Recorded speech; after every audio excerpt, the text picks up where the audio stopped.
Your brand new iPhone deserves the best protection, and the iLune 3-pack screen protector plus 3-pack camera lens protector has you covered. Don't take risks with your iPhone. Click the link in the video description to shop now on Amazon. Welcome to Showbiz Scoop, where we dive into the latest entertainment news and behind-the-scenes scoop. I'm your host, Emma, and today we're talking about Netflix's explosive new documentary, Titan, the OceanGate disaster. This film takes a closer look at the tragic tale of the Titan submersible that imploded in 2023, killing all 5 people on board, including the CEO and co-founder Stockton Rush.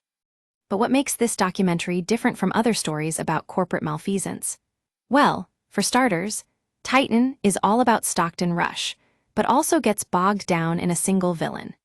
Instead of delving deeper into why OceanGate was able to reach its fatal final voyage or the factors that enabled Rush beyond his wealth and toxic personality, the documentary largely focuses on Rush's misdeeds.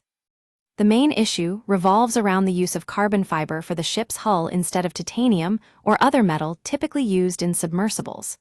Carbon fiber is cheaper, both to manufacture and to transport, but it was largely untested as a material for deep-sea exploration.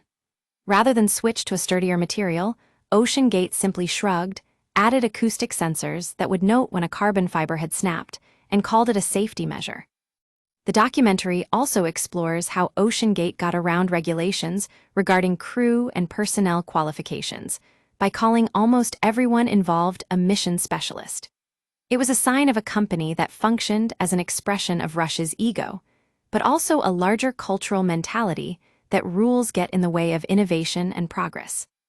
When you watch the footage from their tests and workshops, you have a feature that feels more immediate than the excellently written profiles covering the disaster. But what really gets under your skin is watching Rush in a test dive as we hear a pop of the carbon fiber strands breaking.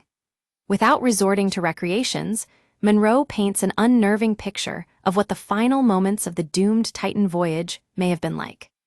Of course, it's incredibly easy to say all of this now that Rush is dead, killed by his own carelessness, callousness, and ignorance. But alive, he had the resources to silence his critics. A whistleblower, David Lockridge, became a key figure in the story, but because Rush had the resources to bury him in legal fees, Lockridge eventually withdrew his complaint, which ended the Occupational Safety and Health Administration's, OSHA, investigation into OceanGate. This is a shocking beat that positions as part of Rush's vindictive and monomaniacal nature. But what I find really interesting is how this raises questions about the larger systems that enabled his abuses. Perhaps Monroe felt that looking at the bigger picture would appear like letting Rush off the hook, which is a fair decision. But by focusing solely on Rush, we can see how regulations became minor obstacles that could be circumvented or outright ignored. The media played a significant role in this story too, never asking the tough questions and instead being dazzled by Rush's sales pitch and the allure of visiting the wreck of the Titanic. When one journalist says in the aftermath, "We were misled," I was taken aback. It didn't occur to them that the CEO may be trying to sell his product, and that further investigation was needed to verify his claims. The real question here is what happens to OceanGate now? What will happen to the next person who replaces Rush?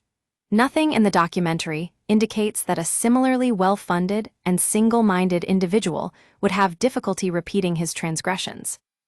In this way, Titan becomes another reassurance as empty as the ones made by the film's single villain. There will always be another Rush, and as far as I can understand from this documentary, there's nothing to prevent him from sinking to a similar depth. That's it for today on Showbiz Scoop. Thanks for tuning in.